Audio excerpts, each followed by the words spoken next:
Olá! Nós da Bethel Church desejamos que essa palavra seja de grande bênção para a sua vida. Abram suas Bíblias em João capítulo 13.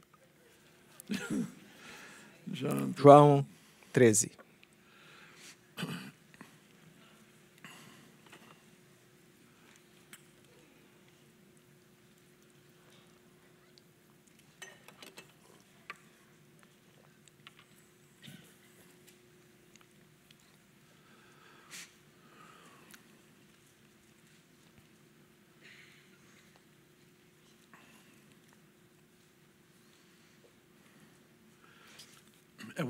Em certo momento, Jesus disse, um profeta não tem honra a não ser na sua própria casa. Um profeta não é sem honra senão na sua terra. Isso basicamente diz que o profeta é honrado em todos os lugares, menos em sua terra natal.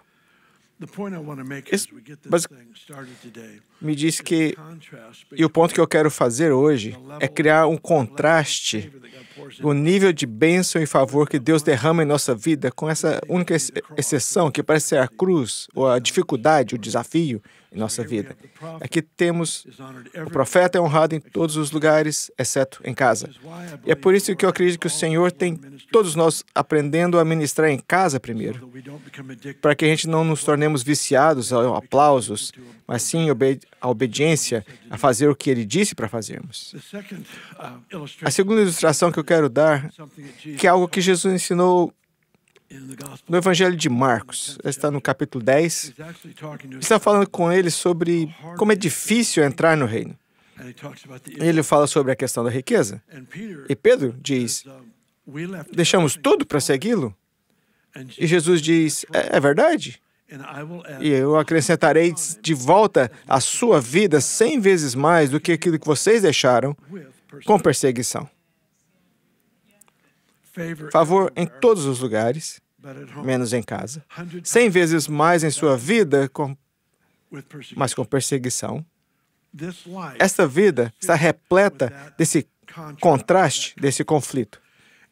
E aprender a não viver a partir do problema, mas a reconhecer o favor em nossa vida, é o que nos ajuda a viver continuamente vitoriosos, de um nível de vitória para outro.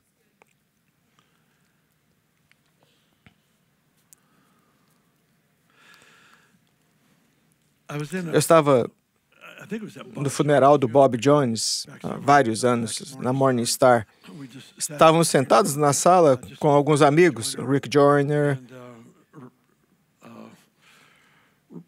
Rob Weiner e outros. Enfim, estávamos sentados lá conversando.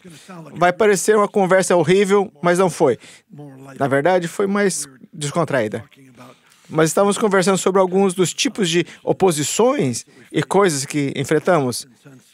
E como a maioria de nós já teve um ou dois desses tipos de problemas na vida, tivemos uma conversa agradável.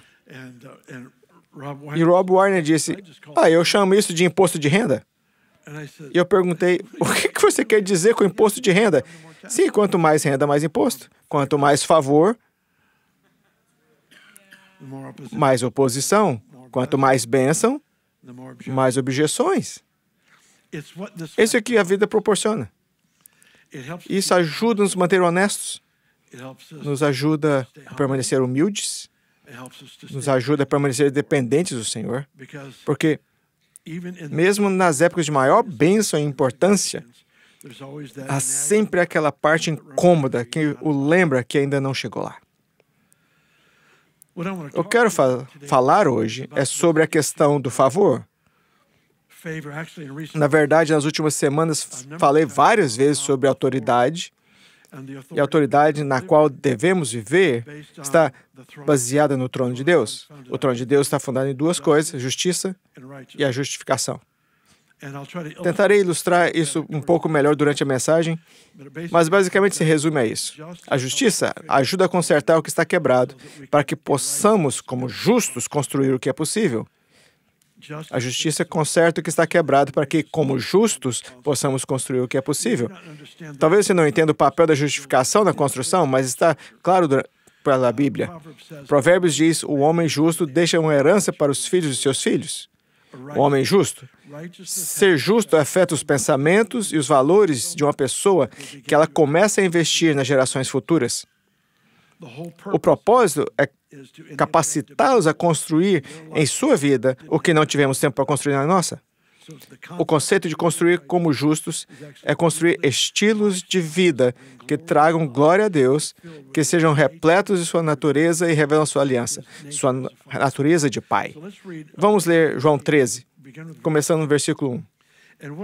E o que eu estou fazendo nessa passagem é tentar preparar o terreno para onde queremos ir. Mas também quero que você veja o conflito de pensamentos. Se isso fosse um roteiro de filme, se estivéssemos escrevendo um roteiro de filme, o diretor teria um grande desafio em retratar o conflito de pensamentos que existe nesse versículo. Versículo 1. Leia comigo, versículo 1 de João 13. Um pouco antes da festa da Páscoa, sabendo que havia chegado o tempo em que deixaria este mundo e iria para o Pai, tendo amado os seus que estavam no mundo, amou-os até o fim. Estava sendo servido o jantar e o diabo já havia induzido Judas Iscariotes, filho de Simão, a trair Jesus. Temos aqui o imposto. Versículo 3. Jesus sabia que o Pai havia colocado todas as coisas debaixo do seu poder e que viera de Deus e estava voltando para Deus. Assim, levantou-se da mesa, tirou sua capa e colocou uma toalha em volta de sua cintura. E foi a partir daqui, então, que ele lavou os pés dos discípulos. Eu quero que dê uma olhada nos versículos 2 e 3 novamente. Sendo servido o jantar, o diabo já havia induzido Judas Iscariotes, filho de Simão, a trair Jesus. Jesus sabia que o Pai havia colocado todas as coisas debaixo de seu poder e que ele viera de Deus e estava voltando para Deus. É difícil para nós compreender o tamanho e a magnitude desse processo de pensamento. Não são muitas vezes, pelo menos não que eu visse, que a Bíblia revela o que Jesus está pensando. Ela revela o que ele está pensando por meio de seus decretos, mas nesse momento é um momento de reflexão pessoal e diz, nesse momento, ele chegou à conclusão de que o Pai colocou todas as coisas em suas mãos. Por que isso é importante? Jesus Cristo, como Filho de Deus, já tem tudo. Ele é Deus, tudo é dele. Mas ele deixou tudo de lado para tomar carne, morrer em nosso lugar e depois, como um homem perfeito, herdar novamente o que ele abriu mão. Isso faz sentido? E ele fez isso como nosso irmão mais velho, o que nos qualifica para a herança. João 16 fala sobre o fato de que herdamos tudo. Não entendo isso, mas está no livro. Aqui está Jesus e ele está pensando, agora tudo está à minha disposição. A restrição da carne humana, que tive por 33 anos, está acabando. Tudo é meu. Eu herdei de novo tudo que eu abri mão. Esse é um pensamento bastante substancial. Gostaria de sugerir que nenhum pensamento maior jamais passou na mente de alguém. Tudo é meu, e ele compreende todas as dimensões dos quais não temos a menor ideia. E naquele momento ele percebe, tudo foi colocado em minhas mãos. Número 2, ele está refletindo sobre o fato, eu fui enviado aqui pelo Pai, eu estou indo para casa.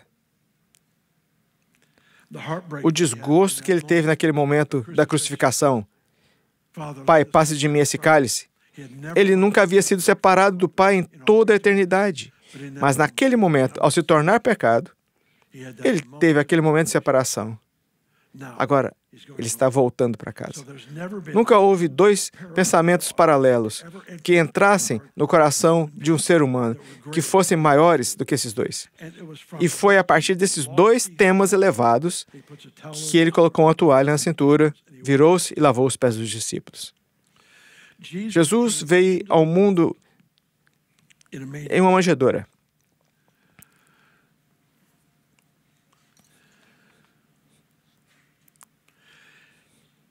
Ele veio ao mundo sendo colocado em um coxo de comida para vacas. Essa foi sua primeira cama. Ele está prestes a deixar o mundo, usando uma toalha. Ele está ilustrando algo de que nunca passa. Parte do problema com o favor e o acréscimo em nossas vidas é que tendemos a nos afastar daquilo que somos bons. Tendemos a nos afastar de onde Deus nos chamou e nos dotou para tocar as mais desprezadas e os mais quebrados. Nas últimas semanas, eu tenho repetido várias e várias vezes que a autoridade está fundamentada na justificação e na justiça. A justiça conserta o que está quebrado e, como justos, possamos construir o que é possível. Temos essa ideia de que a justiça é ter uma voz para falar em nome daqueles que não têm voz. A justiça precisa ser exercida não para autopromoção, não para reivindicação pessoal, mas a justiça é usada para aqueles que não podem fazer por si mesmos. Esse é o ponto. A autoridade não é dada para que possamos construir nosso próprio império. Quando Satanás se aproximou de Jesus e disse, transforme a pedra em pão, ele estava tentando usar sua autoridade para si mesmo. Porque com uma palavra, ele que criou os mundos, pode transformar facilmente uma pedra em pão. Nesse momento, foi tomada a decisão de que a autoridade deve ser usada para o benefício, para o bem-estar de outros. Essa passagem, Provérbios 18, podemos ler mais sobre ela dependendo do quanto tempo temos. Mas deixe-me ler um versículo para você. Em Provérbios 18, se estiver anotando, é Provérbios 18, 23. O pobre implora misericórdia, mas o rico responde com aspereza. O pobre implora misericórdia. Deixa eu falar sobre um pouco sobre pobre e rico. Eu quero falar sobre... Não quero falar com isso ligado a finanças. Pode até incluir, mas esse não é o ponto. Quantos de vocês entendem que, se estiverem cercados de amigos leais, são ricos? Quantos de vocês entendem que, se tiverem uma família saudável, são ricos? Você tem um emprego, tem um senso de propósito e um futuro, você é rico. Há as pessoas que têm todo o dinheiro que desejam, mas são extremamente pobres. Suas famílias estão destruídas, sua saúde está debilitada, elas não têm a verdadeira riqueza bíblica. Quero usar rico e pobre nesse contexto hoje. Os pobres, acho que foi Peter Wagner que falou que o avivamento sempre começa com os pobres, mas a transformação vem por meio dos ricos, o que é interessante. O avivamento sempre começa pelos pobres, mas a transformação vem por meio dos ricos. Por que não ser ambos? Por que não manter-se pobre no espírito? Porque você pode não ter dinheiro e ser a pessoa mais arrogante. O que o Senhor está almejando é a pobreza de espírito. Pobreza de espírito não é pensar menos de si mesmo, não é autocrítica. Pobre de espírito é viver com a consciência de que existo inteiramente pela graça de Deus. Eu sou 100% dependente da misericórdia e da graça de Deus e nunca saio dessa postura, nunca saio dessa posição. E parte do problema é que na cristandade experimentamos a promoção, temos vitórias, vivenciamos esse tipo de coisas que o favor aumenta e muitas vezes vejo isso acontecer. Muitas vezes as pessoas consideram que sua posição no ministério é algo pelo qual lutaram muito. Eu não quero ignorar o fato de que houve disciplina, obediência, fé. Eu entendo tudo isso. Mas como a Bíblia diz, o cavalo está preparado para o dia da batalha. A vitória pertence ao Senhor. O cavalo está preparado para o dia da batalha. É fundamental que façamos tudo o que podemos para treinar o cavalo para a guerra. Mas quando a vitória chegar, Não dê crédito ao cavalo, ele não é tão bom assim. Não dê crédito ao seu treinamento, porque você não é tão bom assim. Foi a graça de Deus que usou os seus pães e peixes e os multiplicou o suficiente para causar um impacto no curso da história de uma situação maior. Isso está fazendo algo sentido para você? Aqui temos esse texto que diz: o pobre implora misericórdia. Do que ele está falando? Deixe-me usar pobre de espírito nesse contexto. Pobre de espírito. Há uma humildade na resposta às pessoas que estão ao nosso redor. E o que eu vejo acontecer é que as pessoas são promovidas, e à medida que são promovidas, ficam cada vez menos sensíveis àqueles que estão abaixo. Me perdoe, porque essa não é uma boa maneira de dizer, mas eu não sei como falar. Abaixo na escala social.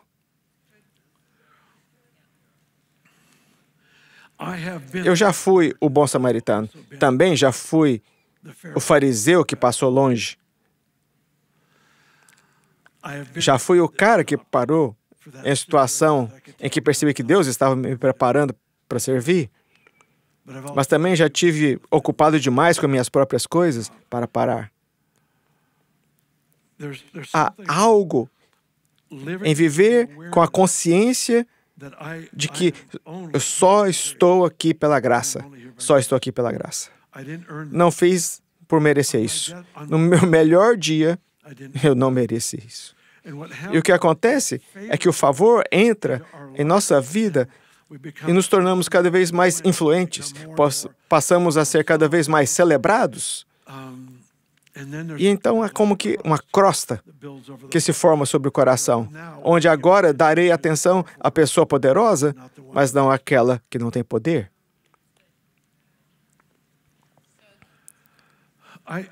Eu duvido que haja alguém aqui que não pudesse levar uma situação em que alguém está quebrado, morrendo, precisando de ajuda, e que você não reagiria com cuidado, com grande compaixão. Não acredito que isso seria um problema para você e para mim. Mas também sei o que é estar tão fechado em minhas próprias coisas. E não me refiro a ser egoísta, eu me refiro... Não estou falando de construir um império, coisa assim, mas de estar tão fechado nas minhas próprias coisas, que eu passo por um momento onde alguém está precisando de ajuda e não sabe como pedir. Se eu tivesse sido um pouco mais sensível, eu não teria falado de forma áspera. E em vez disso, eu teria falado com misericórdia.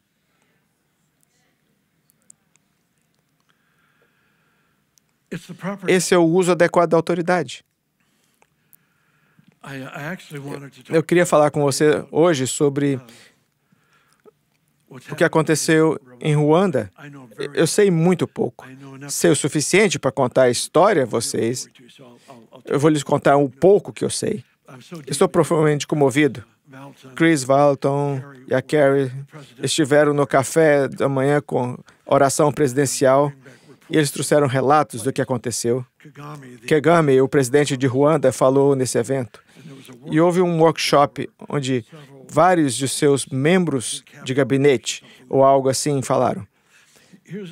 O que aconteceu foi o seguinte: houve um grande genocídio em Ruanda. Acho que foi em 1994. Literalmente, milhões de pessoas foram mortas. Os jovens se levantaram e matavam os pais da aldeia, os irmãos mais velhos, estrupavam as mulheres e faziam que as mulheres assistissem eles matarem seus próprios maridos. Atrocidades que estão além de descrição. E haviam tantas pessoas envolvidas que o sistema jurídico não poderia processar os que precisavam ser processados pelos crimes hediondos que foram feitos. Mas foram então as viúvas dessas vilas espalhadas por Ruanda que decidiram que algo precisava ser feito e que elas podiam fazer isso. Então, essas viúvas se reuniram e fizeram com que esses jovens se apresentassem a elas e eles tiveram que reconhecer para essas viúvas que foram eles que mataram o marido delas. E, é claro, admitiram o fato de ter terem estrupado elas, roubado e feito todas essas coisas que fizeram. Você pode imaginar o coração e a tensão envolvida nisso, pois os jovens estavam enfrentando o que fizeram, porque são pessoas com quem eles cresceram, e ainda assim, no espírito de loucura e insanidade que parece prevalecer em tantos ambientes, eles estruparam, mataram, fizeram todas essas coisas. Aqui está a viúva, e aqui está o jovem que matou o marido dela e a estrupou. Estão frente a frente um com o outro, arrependido e pedindo perdão.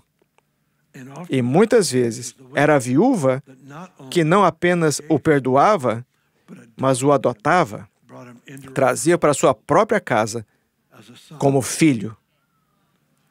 E então imagine ser aquela viúva que vê esse jovem crescer, casar-se e ter seus próprios filhos. E as coisas que você tem que resolver para que essa história maluca se desenrole. Se alguma vez houve uma história, essa provavelmente é uma ou duas, três maiores histórias na história humana, certamente nos últimos 100 anos. Essas viúvas lideraram um movimento de perdão e reconciliação. Tanto que o presidente, ao ver o que aconteceu por meio da liderança dessas viúvas, determinou que seu governo fosse formado em grande parte por mulheres. Hoje, 60% do seu governo é composto por mulheres. 60%. Se houver essa noção em qualquer homem aqui, de que os homens são os únicos que devem tomar todas as decisões, esse é o espírito de estupidez com esteroides. Porque há o mal-entendido de 1 ou 2 versículos da Bíblia que colocam as mulheres em um status de segunda classe, quando, na verdade, vocês, como mulheres, sabem disso a vida inteira, levam para o ambiente uma graça que o restante de nós precisa, e há algo que ele fez que construiu o cenário para que a prosperidade chegasse às nações. Literalmente. Joe Ritchie, um dos grandes amigos aqui que está agora com o Senhor, um homem de negócios brilhantes, fez uma extensa pesquisa e reuniu 20 dos CEOs mais íntegros do nosso país e levou-os a Ruanda para que se encontrassem com o presidente e dar sugestões sobre como reconstruir o que havia sido destruído em sua nação. Hoje é um lugar próspero e que está prosperando porque eu quero que vejam isso. A justiça consertou o que estava quebrado para criar a base para que os justos pudessem construir o que é possível. O homem justo deixa herança para os filhos de seus filhos. Ser justo nos leva a pensar em termos de gerações futuras e de construir e em como investir a longo prazo para que a cultura seja moldada não pela falta, não pela violência, não pelo abuso, mas pelo favor e pela bênção do Senhor. Isso aconteceu em uma nação da África bem diante dos nossos olhos. É extraordinário.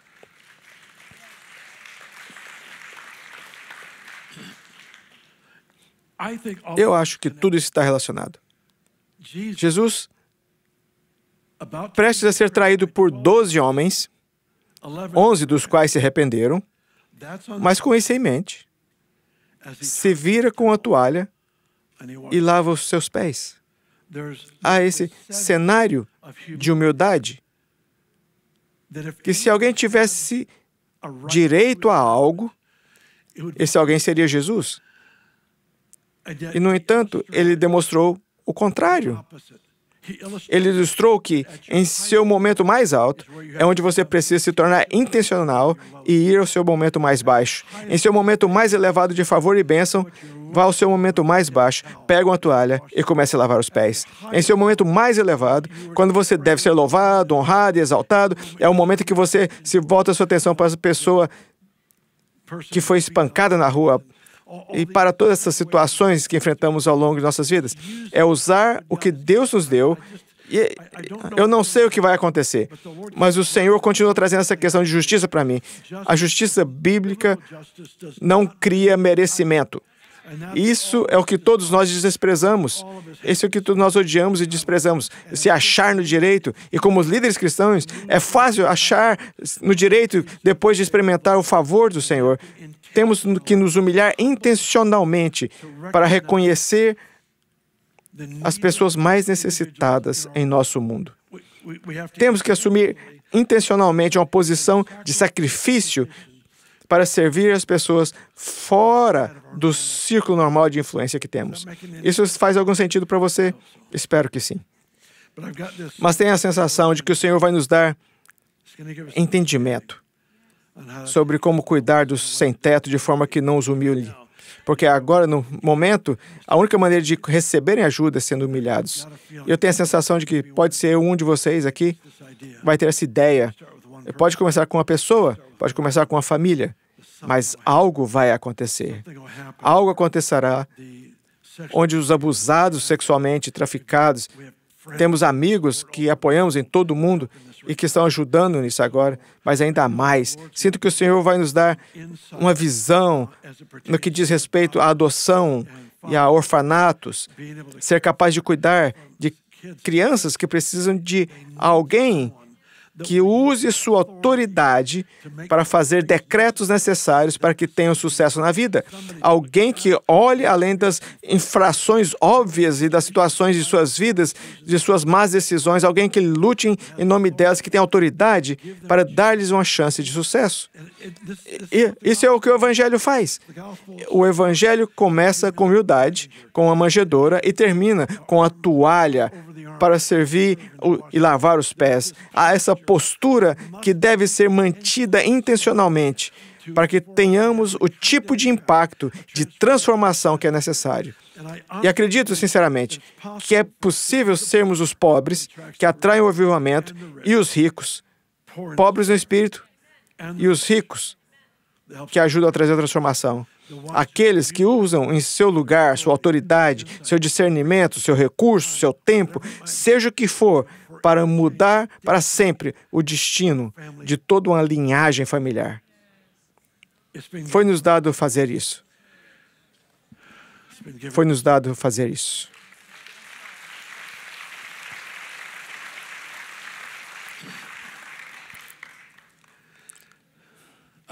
Vou ler alguns versículos de Provérbios 18, verso 20. Do fruto da boca enche o estômago do homem, o produto dos lábios o satisfaz. Eu gosto muito de Provérbios. Eu vou lhe dizer por que gosto. Porque Provérbios me força a pensar. Do fruto da boca enche o estômago do homem.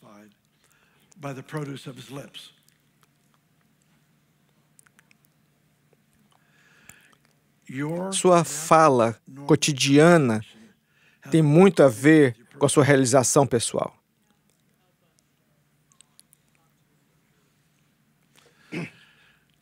O estômago do homem, seu apetite natural de ser um ser humano, o estômago do homem será satisfeito pelo fruto de seus próprios lábios?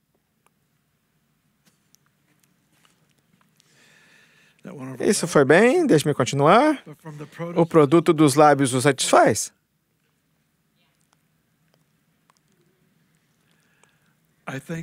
Acho que nossa fala afeta a nossa saúde, afeta a nossa renda, afeta a nossa capacidade de desfrutar de tudo que Deus nos proporcionou, seja o filé mignon ou o arroz.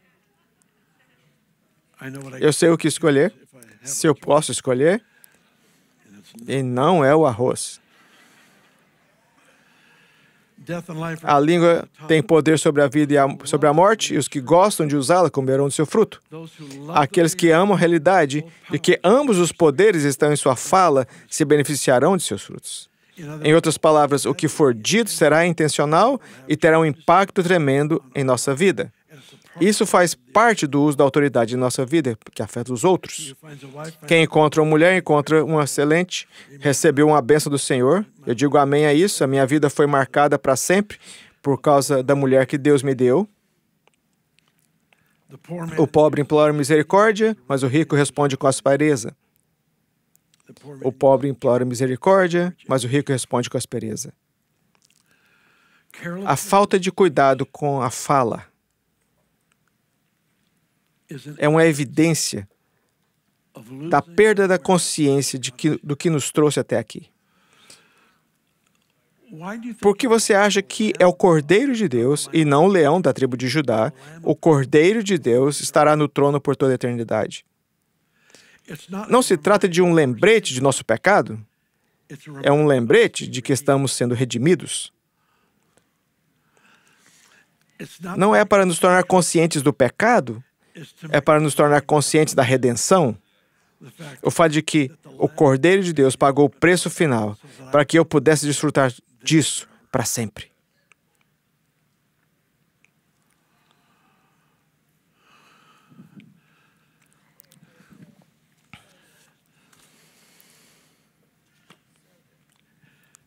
Amém. Fique de pé.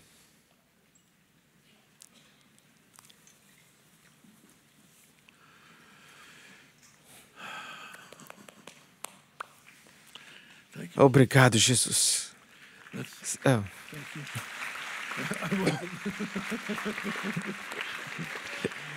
Sim, eu estava batendo palmas para mim. Um gesto de nervosismo se tornou em um momento embaraçoso. Tudo bem.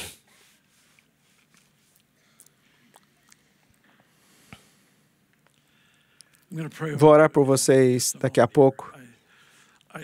Eu quero orar para a revelação que venha sobre nós como família, porque todos nós temos diferentes lugares de influência, temos recursos diferentes, temos amigos, até insights, finanças, títulos, ou qualquer coisa. Espero que talvez nos próximos 2 anos surjam algumas coisas aqui que no final, digamos, no final dos próximos anos, possamos dizer, aprendemos como usar a autoridade melhor do que sabíamos antes. E as vidas das pessoas são mudadas como resultado disso. E podemos dizer, especificamente dizer, essa situação está diferente, a situação foi diferente. Mas antes disso, eu quero dar a oportunidade a qualquer pessoa aqui que não tenha um relacionamento pessoal com Jesus. Você não sabe o que é ser o que a Bíblia chama de nascido de novo. Não sabe o que é ser perdoado dos pecados. E se houver alguém aqui nessa posição em que diga, Bill, eu não quero sair até que encontrei paz com Deus. Quero pedir que levante a mão onde está. Ao fazer isso, você está dizendo, Bill, sou eu quero ser perdoado do pecado, quero receber Jesus, quero ser discípulo, quero ser o seguidor. Se você estiver online, faça o mesmo, escreva no chat. Temos pastores lá para orar por você, cuidar de você. Há alguém aqui? Deixe-me orar por você. Pai,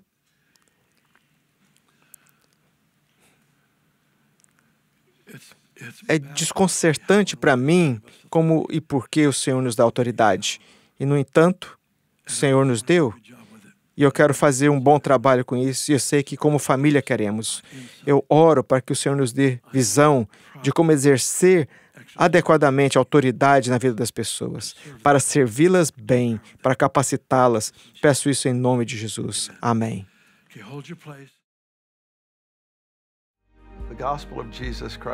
O Evangelho de Jesus Cristo é a boa notícia. É o fato que Jesus tornou o nosso lugar pela punição do pecado, para que pudéssemos entrar no seu lugar de vida eterna. Convido agora a se voltar o seu coração para o Senhor Jesus e dizer, te recebo como meu Senhor Salvador. Deixo todas as partes da minha vida que não te honram e vivo intencionalmente para servi-lo, honrá-lo, para celebrar como meu Senhor e meu Salvador.